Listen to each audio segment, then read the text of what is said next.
ওসমান বিন হাদি ঢাকা বিশ্ববিদ্যালয় কেন্দ্রীয় জামে মসজিদের পাশে জাতীয় কবি কাজী নজরুল ইসলামের সমাধিস্থলের ঠিক কাছেই সমাহিত করা হয়েছে শরীফ ওসমান বিন হাদিকে। আর এদিকে শাহবাগ মোড়ে চলছে সংহতি সমাবেশ, যেখান থেকে কালের কণ্ঠে খন্দকার আসিফুজ্জামান আপনাদেরকে সরাসরি সংযুক্ত করেছি। হাজারো ছাত্র জনতার উপস্থিতি, হাতে লাল সবুজের পতাকা দিয়ে শরীফ ওসমান বিন হাদির সাথে সংহতি জানিয়ে সাধারণ মানুষের এই উপস্থিতি। শরীফ ওসমান বিন হাদি তার জীবদ্দশায় যে বিষয়গুলো চেয়েছিলেন বাংলাদেশের পক্ষে, সেই সব বিষয়গুলোর প্রতি সংহতি জানিয়ে সাধারণ মানুষের এই উপস্থিতি। শরীফ ওসমান বিন হাদি আজ চিরশায়িত, না ফেরার দেশে চলে গেছেন তিনি। তবে তার অনুসারীরা, বাংলাদেশের ছাত্র জনতা আজ একত্রিত হয়েছে। লাল সবুজের পতাকা হাতে শাহবাগ মোড় থেকে তারা শরীফ ওসমান বিন হাদির পক্ষে স্লোগান তুলেছেন, আওয়াজ তুলেছেন, তুমি কে আমি কে, হাদি হাদি। নতুন বাংলাদেশের বলিষ্ঠ কণ্ঠস্বর শরীফ ওসমান বিন হাদি, যিনি কিনা নতুন বাংলাদেশে যে কোনো অন্যায় অত্যাচার অবিচারের বিরুদ্ধে বজ্র কণ্ঠে আওয়াজ তুলতেন, যিনি কিনা বাংলাদেশের পক্ষে কথা বলতেন, সেই শরীফ ওসমান বিন হাদি না ফেরার দেশে আজ ঢাকা বিশ্ববিদ্যালয়ের কেন্দ্রীয় জামে মসজিদে জাতীয় কবি কাজী নজরুল ইসলামের সমাধিস্থলের ঠিক পাশে তাকে সমাহিত করা হয়েছে। অশ্রুসিক্ত চোখে তার সহকর্মী, সহযোদ্ধা, পরিবারের আপনজন যারা রয়েছেন তারা শরীফ ওসমান বিন হাদিকে বিদায় জানিয়েছেন। শরীফ ওসমান হাদি না ফেরার দেশে রেখে গেছেন অজস্র ভক্তকুল, যারা শরীফ ওসমানকে ধারণ করে লাল সবুজের পতাকা হাতে নিয়ে তারা শাহবাগে সমবেত হয়েছেন, যাদের বজ্র কণ্ঠে আপনারা শুনতে পাচ্ছেন স্লোগান, তুমি কে আমি কে, হাদি হাদি। এবং তারা শরীফ ওসমান বিন হাদির যে স্লোগানগুলো ছিল সেই স্লোগানগুলো তারা ধারণ করছেন এবং সেই স্লোগানগুলো তারা আবারও বজ্র কণ্ঠে শরীফ ওসমান বিন হাদির মতো তুলে ধরার চেষ্টা করছেন। যেখান থেকে আপনারা দেখতে পাচ্ছেন শাহবাগ মোড় এই মুহূর্তে লোকে লোকারণ্য, দূর দূরান্ত থেকে ছুটে এসেছেন ছাত্র জনতা, হাতে লাল সবুজের পতাকা নিয়ে তারা অপেক্ষা করছেন শাহবাগ মোড়ে। স্লোগানে স্লোগানে উত্তাল হয়ে উঠছে আশপাশের এলাকা। শরীফ ওসমান বিন হাদির জানাজা জাতীয় সংসদ ভবনের দক্ষিণ প্লাজায় অনুষ্ঠিত হয়েছে। বেলা 2টায় বাদ জোহর শরীফ ওসমান বিন হাদির নামাজে জানাজা অনুষ্ঠিত হয় এবং সেখান থেকে শরীফ ওসমান বিন হাদিকে নিয়ে আসা হয় ঢাকা বিশ্ববিদ্যালয়ের কেন্দ্রীয় জামে মসজিদে এবং সেখানে শরীফ ওসমান বিন হাদিকে জাতীয় কবি কাজী নজরুল ইসলামের পাশে তাকে সমাহিত করা হয়েছে। অশ্রুসিক্ত চোখে জুলাই যোদ্ধা শরীফ ওসমান বিন হাদির সহকর্মী, সহযোদ্ধা যারা ছিলেন, পরিবারের আপনজন তাকে বিদায় জানান। চিরনিদ্রায় শায়িত হয়েছেন নতুন বাংলাদেশের বজ্র কণ্ঠের অধিকারী শরীফ ওসমান বিন হাদি এবং শরীফ ওসমান বিন হাদির এই চলে যাওয়াকে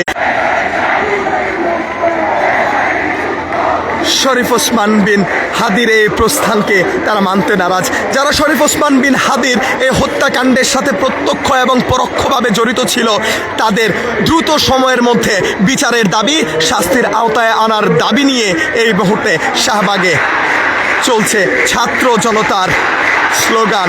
একত্রিত হয়েছেন তারা লাল সবুজের পতাকা হাতে। তারা আজ 36 জুলাই যেই স্থাপনা রয়েছে সেটির সামনে সমবেত হয়েছেন।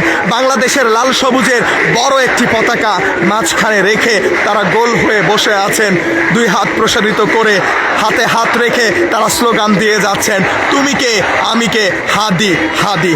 এবং সে চিত্রই কালের কণ্ঠে তুলে ধরার চেষ্টা করছি। সঙ্গে রয়েছি খন্দকার আসিফুজ্জামান।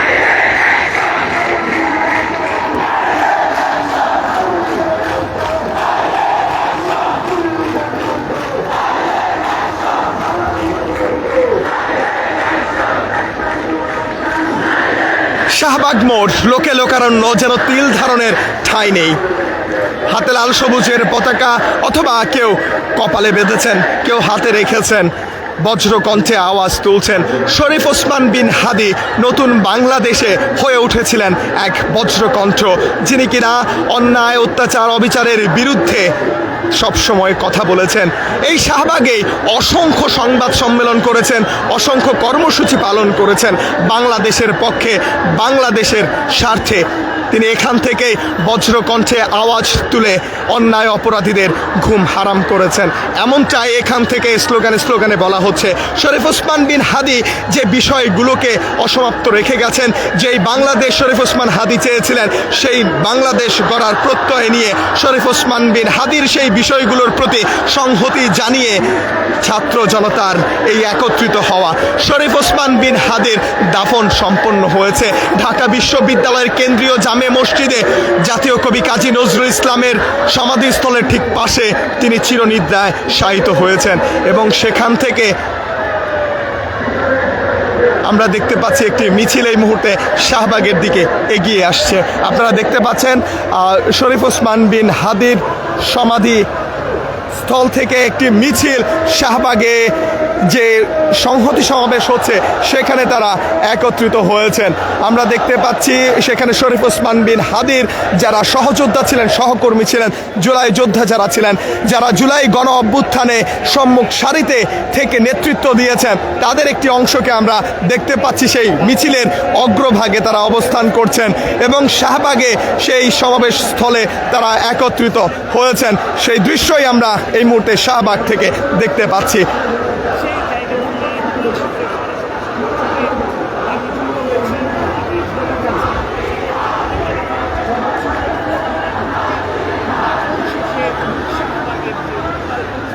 শাহবাগের আকাশ বাতাসে একটাই নাম উচ্চারিত হচ্ছে, শোনা যাচ্ছে শুধু শরীফ ওসমান বিন হাদির নাম।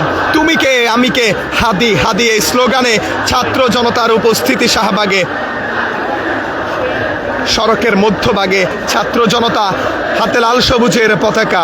শরীফ ওসমান বিন হাদি যে বিষয়গুলো চেয়েছেন নতুন বাংলাদেশে স্থাপিত হোক, যে বিষয়গুলো নিয়ে তিনি কথা বলেছেন, সেই বিষয়গুলোর প্রতি সংহতি প্রকাশ করতে ছাত্র জনতা আজ একত্রিত হয়েছে। সে চিত্রই শাহবাগ মোড়ে দেখা যাচ্ছে।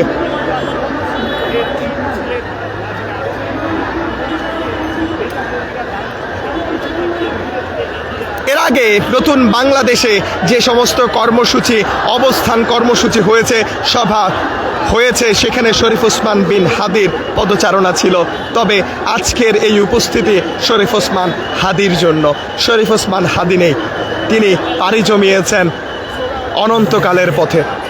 সেই শরীফ ওসমান বিন হাদির প্রতি সংহতি জানিয়ে শাহবাগে চলছে শরীফ ওসমান বিন হাদিকে নিয়ে সংহতি সমাবেশ। 12ই ডিসেম্বর ঢাকা 8 আসনে নির্বাচনী প্রচারণা শেষ করে তিনি শাহবাগের দিকে আসছিলেন। রিকশায় করে তিনি যখন আসছিলেন, বিজয়নগর এলাকায় তাকে উদ্দেশ্য করে গুলি করা হয়। সেই গুলির আঘাতে লুটিয়ে পড়েন শরীফ ওসমান বিন হাদি। মুমূর্ষু অবস্থায় তাকে তার সহকর্মী সহযোদ্ধারা ঢাকা মেডিকেল কলেজ হাসপাতালে নিয়ে আসেন এবং সেখানে তিনি দীর্ঘ কয়েক ঘন্টা চিকিৎসাধীন ছিলেন। পরবর্তীতে উন্নত চিকিৎসার জন্য শরীফ ওসমান হাদিকে নিয়ে আসা হয় রাজধানীর বসুন্ধরা আবাসিক এলাকায় অবস্থিত এবার কেয়ার হাসপাতালে এবং সেখান থেকে উন্নত চিকিৎসার জন্য শরীফ ওসমান বিন হাদিকে নিয়ে যাওয়া হয় সিঙ্গাপুর জেনারেল হাসপাতালে এবং সেখানে তিনি চিকিৎসাধীন ছিলেন। অবশেষে বাংলাদেশের মানুষের হৃদয়কে অশ্রুসিক্ত করে জলে ভিজিয়ে শরীফ ওসমান বিন হাদি না ফেরার দেশে চলে যান। শরীফ ওসমান বিন হাদি চিরনিদ্রায় শায়িত হয়েছেন তার নিজের ক্যাম্পাস, নিজের বিশ্ববিদ্যালয় ঢাকা বিশ্ববিদ্যালয়ের কেন্দ্রীয় জামে মসজিদে এবং জাতীয় কবি কাজী নজরুল ইসলামের পাশে শরীফ ওসমান বিন হাদি চিরনিদ্রায় শায়িত হয়েছেন। তার স্মরণে, তার এই হত্যার সাথে যারা জড়িত তাদের বিচারের দাবিতে শাহবাগে চলছে সংহতি সমাবেশ।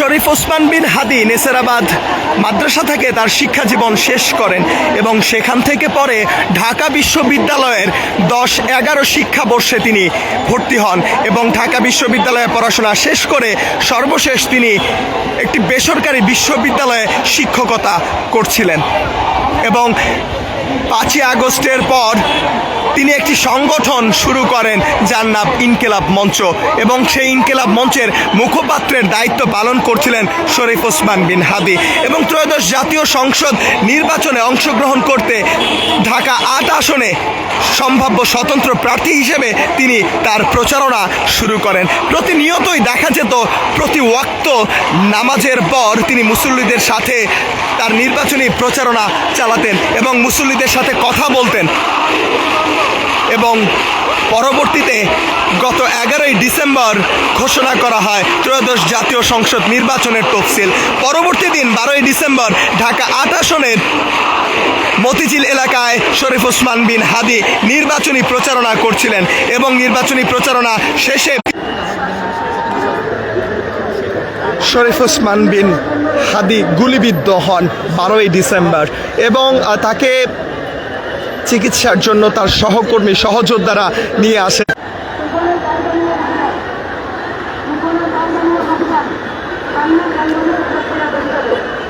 শাহবাগে জনসমাগমের মধ্যে উপস্থিত হয়েছেন শরীফ ওসমান বিন হাদির পরিবার এবং সেই দৃশ্যই আমরা দেখতে পাচ্ছি শাহবাগে।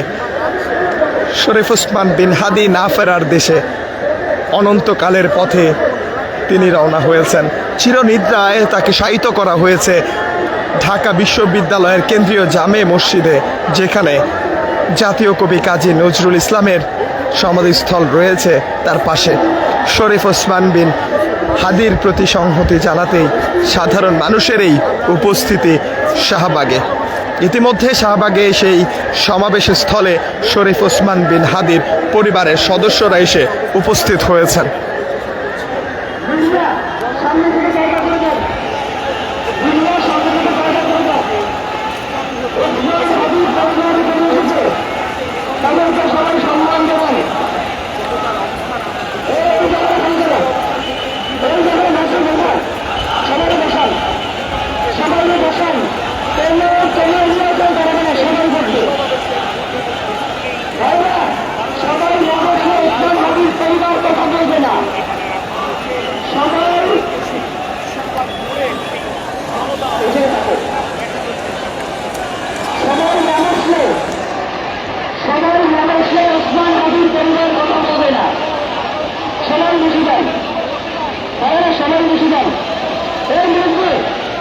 কিছুক্ষণের মধ্যেই সংহতি সমাবেশে কথা বলবেন শরীফ ওসমান বিন হাদির পরিবার। কালের কণ্ঠে সরাসরি সংযুক্ত করতে রয়েছি আপনাদের সাথে। এই মুহূর্তে বিদায় নিচ্ছি, সর্বশেষ খবর নিয়ে আবারও হাজির হব এবং সভাস্থল থেকে শরীফ ওসমান বিন হাদির পরিবারের কথা তুলে ধরব আপনাদের মাঝে। সঙ্গে থাকুন, দেখতে থাকুন কালের কণ্ঠ। খন্দকার আসিফুজ্জামান, কালের কণ্ঠ, ঢাকা।